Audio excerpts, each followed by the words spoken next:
St. Thomas University Journalism and the New Brunswick Beacon present The Basement Files. Welcome to the October 29th edition of The Basement Files. I'm Sean Goff. I'm Danielle Elliott. And I'm Maggie McLean. Here are this week's top stories. St. Thomas's Safe Ride program is taking heat this year due to student complaints about long wait times. Halloween is approaching, and haunted houses are popping up all over Fredericton. It's been in the works for years. NB Power is trying to decide the future of the Mactaquac Dam. They've had open houses across the region for public input. Nathan DeLong reports from the open house. NB Power has a big decision to make. They need to decide what to do with the Mactaquac Dam. NB Power had an open house at St. Thomas University on October 21st to get public feedback. They've held a few in the dam's head pond area. An alkali aggregate reaction has shortened the lifespan of the generating facility. The crushed rock and silica solution in the concrete have reacted. That's caused it to shift and crack over time. Brent Corey is an NB Power engineer. With that expansion, it's causing our mechanical components to get to a point where they no longer can operate. It's basically like your car. You can take it so long, and then at some point in time, it's not worth that value to put anything more into it. You basically have to either replace it, rebuild it, or something like that. NB Power is currently considering 3 options for the dam. The first one would include a new powerhouse and spillway. Option 2 would mean keeping the head pond with a new spillway, but not generating power and removing existing concrete structures. The third option would involve restoring the St. John River to a free-flow state. Any of the options could cost as much as $5 billion. We'll take all the information that we've gathered over the last year and what we'll continue to gather into mid-next year and come up with what option best fits the needs of the province of New Brunswick, the people of New Brunswick, and the ratepayers. STU student Mike Forstill has studied other river restorations. But I think that the sheer magnitude of the project, compared to other restoration projects or environmental decisions in New Brunswick, this is really one of the big ones. Just when you look at the sheer size of the head pond and the size of the dam, I do think it's a province-wide question because, what unites the province, like the St. John River, it goes from one end to the other. The dam generates roughly 20% of New Brunswick's power demand. A decision on how to move forward with the dam is expected in 2016. The Mactaquac Dam came online around 1968. It was expected to last 100 years, but it has to be decommissioned 30 to 40 years early. For St. Thomas Journalism, I'm Nathan DeLong. People across Canada have been rallying. They're pushing to embed the teachings on the horrors of residential schools into curriculum for all Canadian students. For more on this, we go to David Bardwell. Residential school survivors are being consulted by the National Center for Truth and Reconciliation in a cross-country tour. And we don't have to do it all, right? Their latest stop was St. Mary's First Nation in Fredericton. They spoke to survivors and their descendants, taking suggestions about how to best use the data they've collected over the past decade. Rose Hart, who works with the center, says that they've received a lot of useful input this time around. I feel it's important because I am also a survivor of residential school. I went to 2 residential schools. So for me, accessing my documents is very important for me, as well as for my children and my grandchildren, to let them know what happened to me in residential school so that they can better understand what happened to us as a family. And then we can start our healing process once they understand what happened. Hart says they're hoping technology will help survivors and their descendants access their files, but they say they aren't certain on how they may handle records. Well, I've learned that there still is a lot of healing to do in the communities. And then the survivors feel that they want to look at their records first before they make them public. One key element of consultation is locals stimulating awareness about the program. One such person is David Purley of the Mi'kmaq-Wolastoqey Center. The Mi'kmaq-Wolastoqey Center agreed to be a partner because we think it's important that we support our former students in every way we can and ensure that these stories continue, that New Brunswick citizens and Canadian citizens will know what happened in those schools. Purley says while statistics collected by the center are valuable, a more personal touch should be taken for the education programs. We need to ensure that when we develop programs for them, they're based on the stories of the survivors, stories of the descendants, and ensure that these programs are culturally based and ensure that they're influenced by what was shared today. At the end of the meeting, those interested were welcome to speak with the organizers of the event. For the New Brunswick Beacon, I'm David Bardwell. But they'll have to wait until November before the new Liberal government can respond. Last week, the Liberals took 184 seats across Canada, but for some, a new race has begun.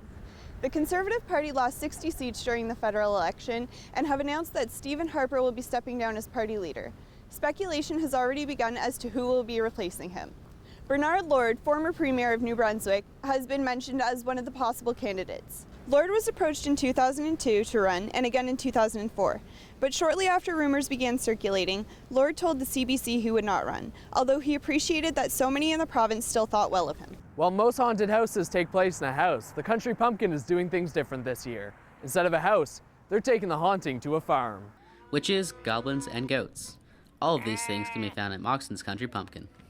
Moxon's Country Pumpkin is a locally owned produce market in Majorville.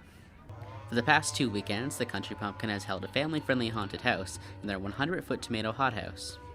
More than 1,000 people have been spooked by the haunted house since it opened. Non-perishable food items and cash donations were taken at the door. Country Pumpkin employee Mark Mills says the haunted house has brought in more business than they expected. A third cash register that was rarely used is now nearly always open. A normal weekend will be a bit busy. I'd have to go on third cash maybe an hour or two out of the day, but on haunted hothouse days, I'm on third cash pretty much the entire day without break. 2 pumpkin patches were also available for shoppers to pick out their favorites and take them home.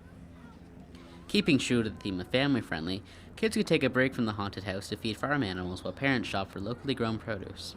St. Thomas alumni Tracy Slip says that her family heard about the haunted house through social media. Oh, we had friends that came and then they had posted on Facebook, so we saw it last week. We decided we had to come down and get our pumpkins and see the haunted house.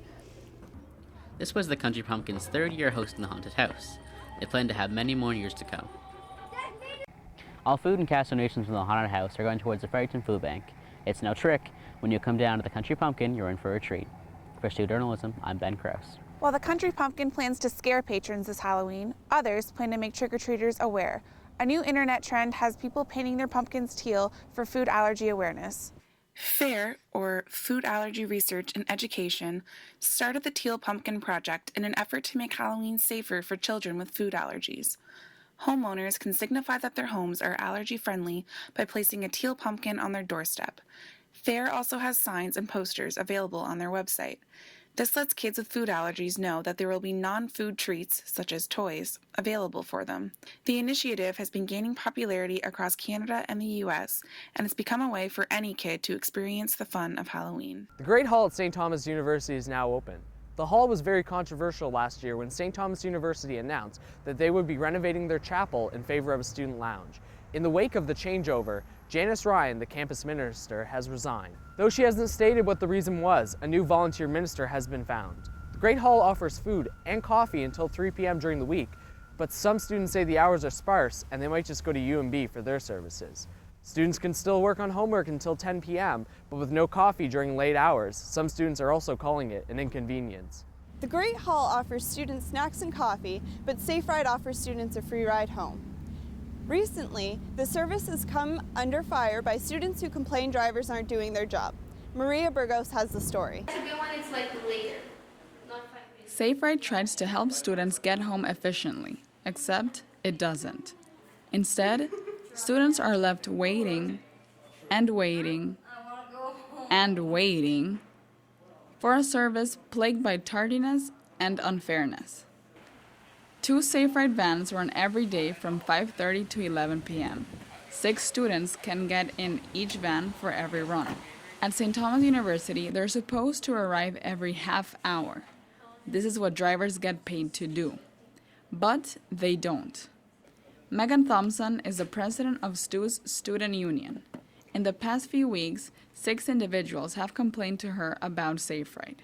Typically, the issue that people are finding is that Safe Ride is arriving much later than it should be. And some individuals have mentioned that Safe Ride has been arriving late to the STU campus, but on time almost always to the UNB campus. Andrea Lopez is a student at St. Thomas University. She believes this service could improve. I don't like Safe Ride because it's always late. One time I had to wait 40 minutes with my friends. Mackenzie Taylor is also a St. Thomas University student. She says problems with Safe Ride are happening since last year. Last year, some friends and I were actually waiting for Safe Ride, and it was snowing, and they drove by us continuously at the times that they had checked off that they would be there. So it was kind of crabby. UNB's student union is in charge of solving these issues. Michaela Donovan is the vice president of student services. She says there are no problems going on with Safe Ride. We had a couple small complaints at the very start of the year, and they were handled at that time. Students like Sarah Gupta disagree. I don't usually take Safe Ride, but whenever I do, it's late. Former driver Natasha Diagure thinks students should be more patient. She reminds them that drivers are students too. At the end of the day, like, we're in the same boat. Like, this is just a job that you're doing for school. You're trying to just, get some extra cash. You're trying to help out the student that doesn't have a ride. It should be a fun thing. It shouldn't be people complaining. Although there have been complaints about the service's operation, let's not forget they're still providing students with its main purpose, a safe ride home. For STU Journalism, Maria Burgos reports. Safe Ride takes students safely to many events, so there's no doubt they were busy last weekend. Fredericton got a taste of Germany with Oktoberfest. Mitchell Pearden was on the scene for the sausages, polka music, and beer that filled the Capitol Exhibit Center. Fredericton held their first Oktoberfest this year. The event included beer and Jägermeister, a band, and even locally made German-inspired pretzels.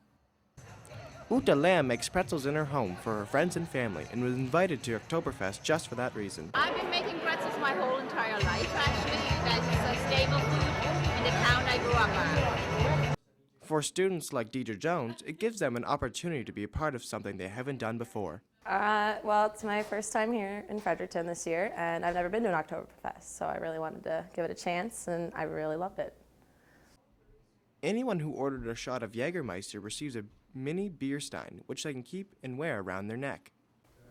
The first 250 people that came to Oktoberfest received a free beer mug. With a great turnout of people this year, I can't wait for next year. For St. Thomas Journalism, I'm Mitchell Pearden. If you were downtown last Saturday, you might have noticed a strange sight. And no, it wasn't students walking home from Oktoberfest. There were dozens of zombies roaming the Fredericton streets, hungry for brains. But don't worry, this isn't the zombie apocalypse. It's just the 7th annual zombie walk for Fredericton. Sherry Hand is on the scene. On Saturday afternoon, people looking their quickest gander to bring donations for Greener Village Fredericton Food Bank. It is the 7th Fredericton Zombie Walks and Food Drive. More than 90s join this year's event.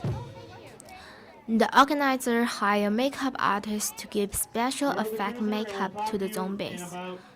Many parents with their children come dressed winning a scene. Stephanie Diana Dewar, the organizer of the Zombie Works, said they have additional themes for those who show up. We just encourage people to come out dressed as zombies. We have prizes for the best zombies in different categories. And this year's event has a few more changes compared to last year, including performances. We have online registration, which has been very good. We've been able to communicate or advertise our event more because of the website. We also have some live music this year, which is a little bit different. They invite the local band Westland Zombie to provide musical accompaniment for the zombie parade.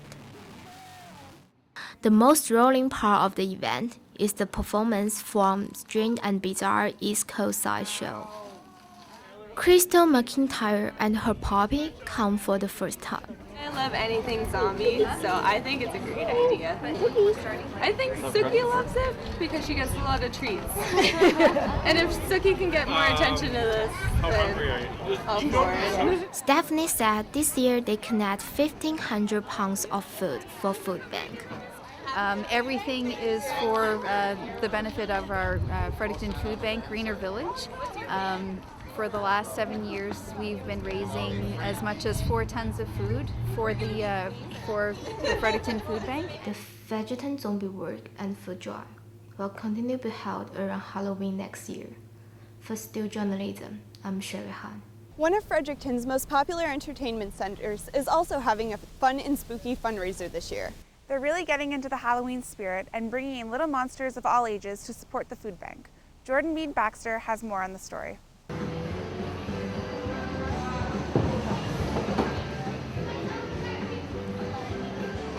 Kingwood is typically known for its bowling, arcade games, and laser tag. But this year, they have transformed their laser tag arena into a haunted house. The response from kids and family has been positive. Emily was one of the kids who went through the haunted house.